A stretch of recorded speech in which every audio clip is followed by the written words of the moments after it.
कमी शब्दात आटपणार आहे. मोठमोठे लोक विचार मंचावर बसलेले आहेत. पहा लक्षात घ्या, बरं झालं फीस सांगितली आहे ना. पण मी आवर्जून सांगतो बाबा, जी काही फीस 1 लाख असेल, 50 असेल, 60,000 असेल, ते माझ्या वैयक्तिक सुखासाठी, माझ्या घरासाठी, पोरीच्या भविष्यासाठी वापरत नाही. तर ज्या लेकरांना मायबाप नाही, आवाज येईन का? बरं मी कानात येऊन बोलतो, ताण घेऊ नका. तर मला जे काही फीस सांगितली धनराज भाऊनी बाबा 1 लाख घेणार आहेत, तर यावरून सांगायलो ते 1 लाख रुपये मी माझ्या स्वतःच्या घरासाठी, स्वतःच्या भविष्यासाठी, मुलीच्या भौतिक सुखासाठी न खर्च करता ज्या लेकरांना मायबाप नाही त्यांच्या शिक्षणासाठी खर्च करत असतो, म्हणून ती फीस घेत असतो. आणि इथून पुढे समाजाचा कुठलाच कार्यक्रम नाही, कुठलाही कार्यक्रम असेल मग सत्कार करा नका करू, एक आवाज द्या, वाघ तिथं मैदानात उभा असेल, हा शब्द इथून द्यायला. विचार मंचावर सर्व सन्मान्य मान्यवर आहेत, पण चर्चा, खुर्च्या आणि मोर्चा, चर्चा, खुर्च्या आणि मोर्चा यांच्या भोवतालचं राजकारण न करता ज्या माणसाने आयुष्यभर समाजकारण केलं ते स्वर्गीय गोपीनाथरावजी मुंडे यांच्या चरणी प्रथमतः अभिवादन करतो. पहा, विनंती एकच आहे की आपल्या लेकराला एक शिकवा. समाज या नात्यानं आपण एकत्र आलो, सर्व काही बरोबर आहे, पण समाज या नात्यानं आपण समाजाच्या कामा पडतो का, हा प्रश्न पहिले स्वतःला विचारा. आज आपण इथं आलो, इथं आल्यावर पहा माझं म्हणणं एकच आहे, गाड्या घोड्या मोठमोठाले लोक आले त्यांनाच फक्त नमस्कार चमत्कार करू नका. समाजातला मूळ जो घटक आहे, जो गरिबीशी झगडत आहे, ज्याच्या लेकराची शिक्षणाची प्रश्न उपस्थित आहेत, ज्याला राहायला घर नाही, मग समाज या नात्यानं आपण त्याला मदत करतो का? आपल्या दुडीमध्ये भाकर आहे, आपल्या ताटात भाकर आहे, पण एक व्यवस्था आहे, ज्याच्या ताटात बी भाकर नाही, दुडीत बी भाकर नाही, तर आपल्या दुडीतली भाकर वाळण्या अगोदर त्या ताटात पडत असेल तर मग आपल्याला म्हणता येईल आपण भगवान बाबाच्या विचाराचे वारसदार आहोत. आणि म्हणून त्या नात्याने एकत्र या. विनंती एकच आहे, आपल्या लेकराला एक शिकवा. मी जास्त इथे काही मोटिवेशन द्यायला आलो नाही, फक्त एक सांगा आपल्या लेकराला की बाबा समाज टार्गेट केला जातो, त्याच्यानंतर बीडी जिल्हा गाजल्या गेला, पण एवढं होत असताना ओबीसी चळवळ गाजल्या गेली, त्याच्यातही समाज टार्गेट झाला, पण त्याला काही लय मोठा ताण घ्यायचा नाही आहे ना.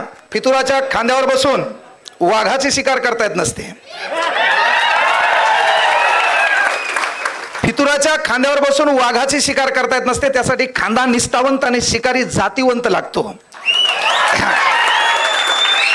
आयऱ्या गैऱ्याचं काम नसते, फक्त रक्त आपलं गरम आहे ते कुठं वापरायचं हे शिका जरा.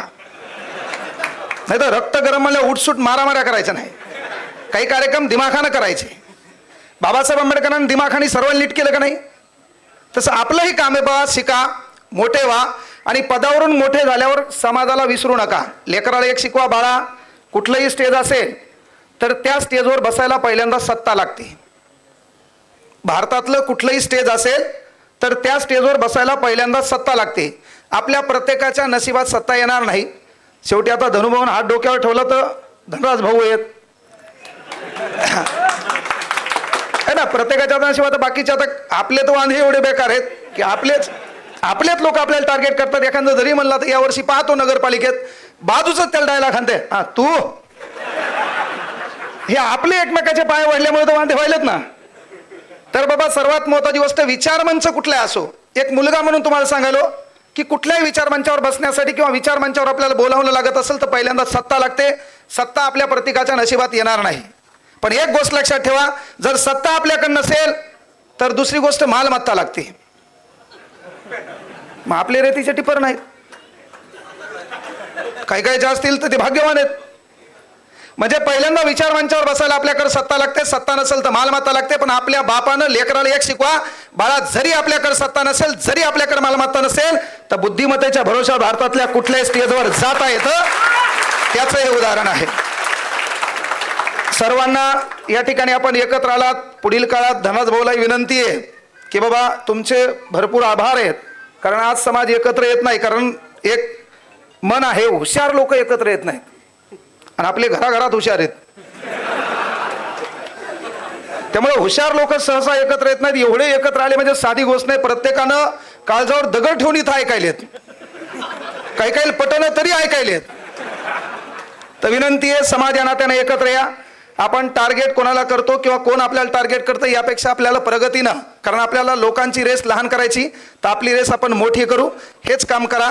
गोरगरिबांना साथ द्या. एखादा पालक आहे जिच्या मुलीच्या लग्नाचा प्रश्न कुठं उद्भवत असेल तर समाजानं त्यांना एकत्र उभे राहा. आणि काय असते माहिती आहे का, कुठली गोष्ट घडवायची असेल तर ज्याच्याकडे वेळ आहे त्यानं समाजासाठी वेळ द्यावा, ज्याच्याकडे ताकद आहे त्यानं समाजासाठी ताकद द्यावी, ज्याच्याकडे अतिरिक्त कमवलेला पैसा आहे त्यानं समाजासाठी पैसा द्यावा, आणि ज्याच्याकडे काहीच नाही त्यानं गुमान गप राहावं. ह्या गोष्टी लक्षात घ्या. मला या ठिकाणी बोलण्याची संधी दिली, हा पुरस्कार दिला म्हणजे जबाबदारी वाढली. आता इथून पुढे एखादा समाजाचं आलं, तू तर लय गप्पा लागला त्या दिवशी. आता आपले पोरगे करायचेच तर समाजाचं कुठलाही पोरगा असो किंवा कुठलाही गोरगरीब असो त्याच्यासाठीच आपली ती फीस आहे. त्या लेकरांना मोफत शिकेल हा शब्द इथून देतो. मला या ठिकाणी बोलवलं, बोलण्याची संधी उपलब्ध करून दिली त्याबद्दल धनराज भाऊचे हृदयाच्या तळापासून आभार व्यक्त करतो. विचार मंचावरील सर्व मान्यवरांना साष्टांग दंडवत करतो. थांबतो. जय हिंद, जय महाराष्ट्र, जय भगवान, जय भीम, जय शिवराय.